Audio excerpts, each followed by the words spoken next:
Thank you so much for attending this important event for our community. We're grateful to have your support and hope to continue to earn it. As we gather here at this beautifully done memorial, I can't help but go back many years in my memory when this was a hot topic. We tried to figure out ways to eventually get a memorial done.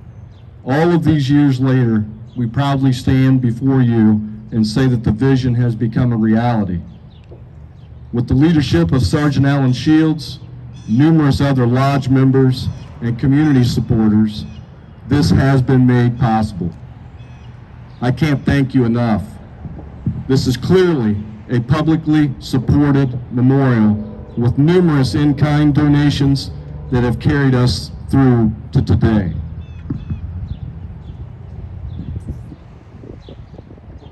Police Week is a solemn week in which we have always taken time to honor those who have lost their lives in the line of duty.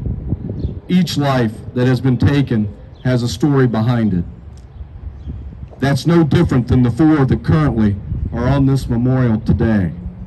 Each of them has a story which carries their legacies forward. We have been honored over the years to have met family members of our fallen. Some here today know them better than others, but I want to take a moment to honor them as well. Some may have come here today, while others we may never know. I thank you for your sacrifice and your loved ones' ultimate sacrifice. Unfortunately, your pain is far too often felt by too many families across our nation who have also lost a loved one in the line of duty. We pray for ongoing healing and ongoing support of them too. For our local ceremony, we have included most everyone that has served in our law enforcement profession locally as they pass away. They too deserve the utmost respect and honor for their service. They contributed to a safer community and have helped carve a path for the rest of us that serve here today.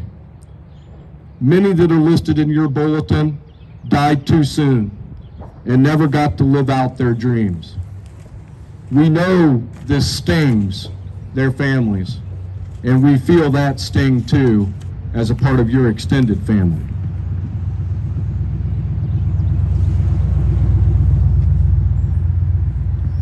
Tragedy is no stranger to law enforcement. In some ways, many that do this job each day see far too much of it. But when tragedy strikes the heart of our brothers and sisters, we feel it across the country. It pains us all to know that someone who was serving courageously fell victim themselves to tragic circumstances.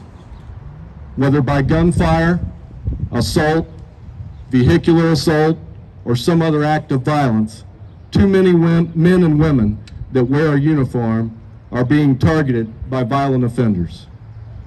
On top of these tragic circumstances that we read about and see, far too many public servants are taking their own lives. Suicide rates in law enforcement is at an all-time high. Another category of victims that is very hard to discuss, but equally powerful in their stories.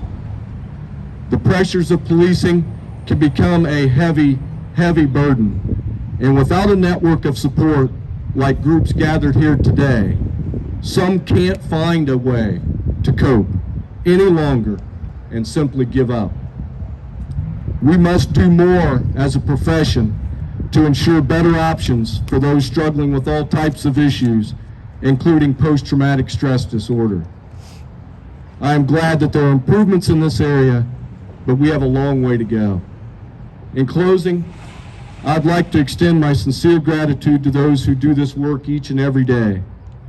Your work does save lives, and your mission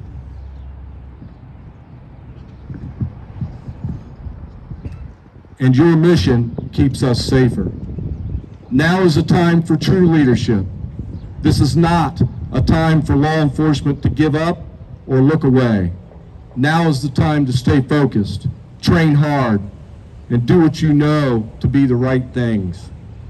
Now is the time to speak truth and share your wisdom about what you do so that others learn it and know it. Now is the time for our profession to have a renewed sense of community. Those in our profession who have commit acts against our badge should be harshly punished. If they remain unable to conform to high standards of the profession, they should be removed from the work we do. We have too many distractions as it is. We don't need more. Together, those gathered here today help shape our community that we are honored to serve. We won't apologize for the hard work and the hard decisions that we do each and every day to keep you safe. But those who wear uniforms should always consider the tone of their work, the integrity of their work, and the lives they touch each and every day. Those who are all on this wall and those included in the list in your program are counting on you to get it right. Thank you, and God bless all of you.